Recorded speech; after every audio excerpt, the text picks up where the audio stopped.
اور جب ابراہیم علیہ السلام نے اپنے باپ آزر سے فرمایا کیا تو بتوں کو معبود بناتا ہے؟ بے شک میں تجھے اور تیری قوم کو کھلی گمراہی میں دیکھتا ہوں۔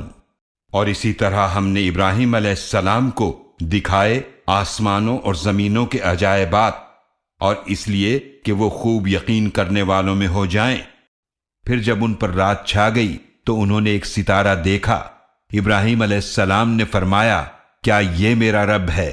پھر جب وہ غائب ہو گیا تو انہوں نے فرمایا کہ میں غروب ہو جانے والوں کو پسند نہیں کرتا۔ پھر جب انہوں نے چاند کو چمکتا ہوا دیکھا تو فرمایا کیا یہ میرا رب ہے؟ پھر جب وہ بھی غائب ہو گیا تو ابراہیم علیہ السلام نے فرمایا کہ اگر میرا رب مجھے ہدایت نہ فرماتا تو میں بھی ضرور گمراہ قوم میں سے ہو جاتا۔ پھر جب سورج کو چمکتا ہوا دیکھا تو فرمایا کیا یہ میرا رب ہے؟ یہ سب سے بڑا ہے۔ پھر جب وہ بھی غروب ہو گیا تو ابراہیم علیہ السلام نے فرمایا کہ اے میری قوم، بے شک میں بیزار ہوں ان سے جنہیں تم شریک ٹھہراتے ہو۔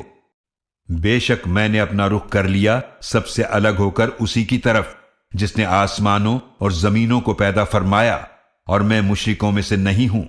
اور ان کی قوم ان سے جھگڑنے لگی۔ ابراہیم علیہ السلام نے فرمایا کیا تم مجھ سے اللہ کے بارے میں جھگڑتے ہو حالانکہ اس نے تو مجھے ہدایت عطا فرمائی ہے، اور میں ان سے نہیں ڈرتا جنہیں تم اس کا شریک ٹھہراتے ہو، مگر میرا رب ہی کچھ نقصان چاہے تو پہنچا سکتا ہے۔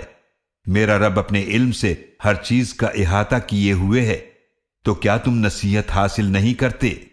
اور میں کیوں ڈروں ان سے جنہیں تم شریک ٹھہراتے ہو، جبکہ تم نہیں ڈرتے کہ تم اللہ کے ساتھ شریک ٹھہراتے ہو جس کی اس نے تم پر کوئی دلیل نازل نہیں فرمائی۔ تو دونوں فریقوں میں سے کون امن کا زیادہ حقدار ہے اگر تم جانتے ہو؟